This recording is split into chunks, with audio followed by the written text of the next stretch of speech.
ലില്ലിക്കുട്ടിയുടെയും ആസ്ട്രേലിയയിലുള്ള ഫെഡറിക്കിൻ്റെയും മാതാവായ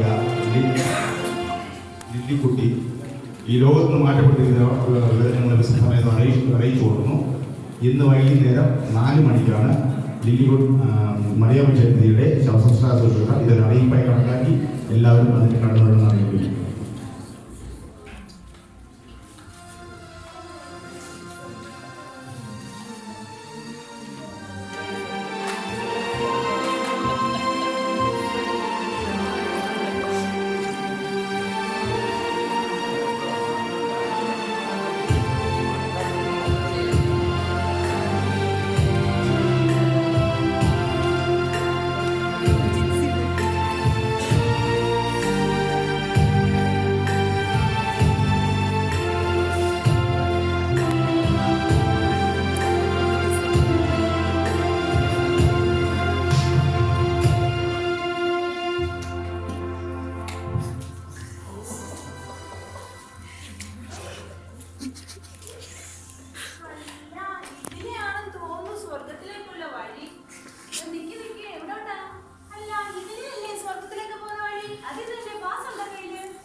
നാട്ടിൽ വന്നപ്പോ ആധാറും തന്നില്ല, പാസ്പോർട്ടും ഒന്നും എനിക്ക് തന്നിട്ടില്ല.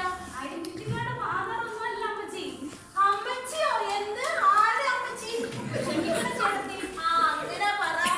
ഇവരോട്ട് കേറണമെങ്കിലേ NOC വേണം. അതുകൊണ്ട് അമ്മച്ചിയുടെ കയ്യില് NOCയോ അതെന്ത് സാധനം? അവിടെ ഇരിക്കുന്നത് വിശുദ്ധ പത്രോസ്. അദ്ദേഹത്തോട് ചോദിച്ചാൽ കാര്യങ്ങൾ പറഞ്ഞുതരും. ഓ എങ്കിൽ പിന്നെ നേരത്തെ പറഞ്ഞാ പോരായിരുന്നോ? മോനെ പത്രോസേ, അമ്മച്ചിയുടെ പേരുണ്ടോ നോക്കിക്കേ അവിടെ. അമ്മച്ചിയുടെ പേരുണ്ടോ? അല്ല, ഇതെന്തൊരു കാര്യം, അറിഞ്ഞുകൂടെ അമ്മച്ചിയുടെ പേര്? അതെ, കുരിശുമൂട്ടത്തി മറിയാമ്മ ചേർത്തി ഉണ്ടോന്നൊന്ന് നോക്കിക്കേ. അമ്മച്ചിയുടെ പേര് ഇതുവരെ വന്നില്ല. അതെന്താ അങ്ങനെ വരാൻ ഒരു വഴിയുമില്ലല്ലോ?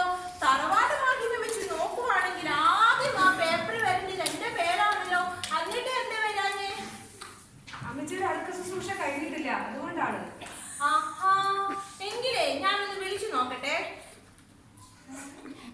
ഹലോ ഹലോ, ഇവിടെ തീരെ റേഞ്ച് ഇല്ല. കേൾക്കാമോ ഞാൻ പറയുന്നേ? അതെ, അമേരിക്കയിലെ മോള് കേസാണോ? അതെ, അമ്മച്ചിയാടി മോളെ. അതെ, അവിടെ അടക്ക ശുശ്രൂഷ എന്തായി? ഓ, വെള്ളയുള്ള പെട്ടിക്കകത്ത് ഐസിനകത്ത് വെച്ചേക്കുവാണെന്നോ? നല്ല തണുപ്പായിരുന്നു. ആ, നല്ല സുഖമായിരുന്നു. കണ്ടോ കണ്ടോ എന്റെ മക്കളുടെ സ്നേഹം. 5-6 മാസ്റ്റർമാരെ ഉള്ളെന്നോ? ശേടാ, ഞാൻ നേരത്തെ പറഞ്ഞതല്ലേ ഓണത്തിനെ കൊണ്ട് മാത്രമേ ഈ അമ്മച്ചിനെ അടക്കം നടത്താവൂ. എന്നിട്ട് നിങ്ങൾക്ക് അറ്റ്ലീസ്റ്റ് ഒരു സെൻട്രൽ പാസ്റ്ററെങ്കിലും വിളിച്ചുകൂടായിരുന്നോ? എന്തോന്ന്?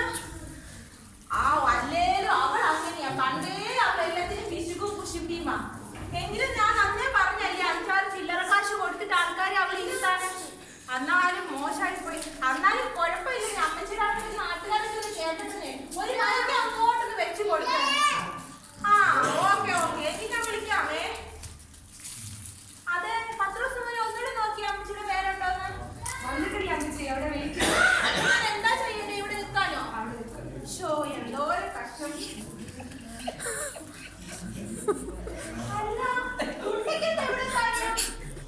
ഒന്നും പറയണ്ട എന്റെ അമ്മച്ചി. ഞാനൊരു അമേരിക്കക്കാരന്റെ വീട്ടില് മോഷ്ടിക്കാൻ കയറിയതാ. അതങ്ങനെ അങ്ങ് ആയി പോയതാ അമ്മച്ചി. 10-40,000 രൂപയുടെ സാധനം അങ്ങോട്ട് എടുത്ത് ഇങ്ങോട്ട് ഇറങ്ങാൻ നിൽക്കുന്ന നേരം ഒരു വല്ലാത്തൊരു അമ്മച്ചി, ശകലം പിടിച്ചൊരമ്മച്ചി ചേരവക്കുട്ടിക്ക് തന്നെ എന്റെ തൈ മൂട്ടങ്ങ് അടിച്ചു.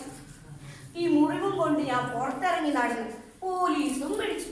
ജയിൽ കിട്ടതാ അങ്ങോട്ടൊരു ഇടി ഇങ്ങോട്ടൊരു ഇടി, ഒരു ചവിട്ട്, ഒരു പൊത്ത്, ഒരു ഉരുട്ട്. ചത്ത് ഞാൻ ഇവിടെ. അപ്പൊ നീയായിരുന്നു അന്ന് എന്റെ വീട്ടിൽ കയറിയ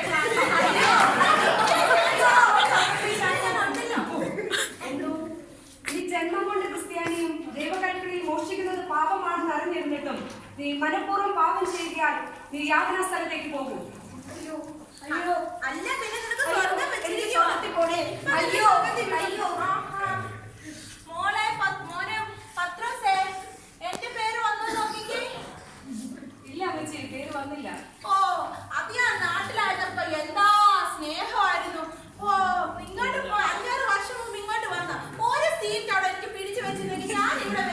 നോക്കി നിൽക്കേണ്ട വലിയ കാര്യം ഉണ്ടായിരുന്നോ? എനിക്കങ്ങ് പോയിക്കൂടായിരുന്നോ? ഇനി ഞാൻ ഇവിടെ എത്ര നേരം നോക്കി നിൽക്കണം? അല്ല മോനെ, മോനെന്താ ഇവിടെ? കോളേജിലൊക്കെ ചെക്ക് നടക്കുന്ന സമയത്ത് മോനെന്താ ഇവിടെ? അത് ഒന്നും പറയണ്ട അമ്മച്ചി. ഞാൻ ഒരു എം.കോം സ്റ്റുഡന്റ് ആയിരുന്നു. കോളേജിൽ കുറേ ഫ്രണ്ട്സ് ഉണ്ട്. അവരെല്ലാരും ചേർന്ന് എന്നെ മദ്യപാനം കുടിപ്പിച്ച് ഞാൻ സിഗരറ്റ് പിടിക്കും, പാൻപരാഗ് തിന്നും.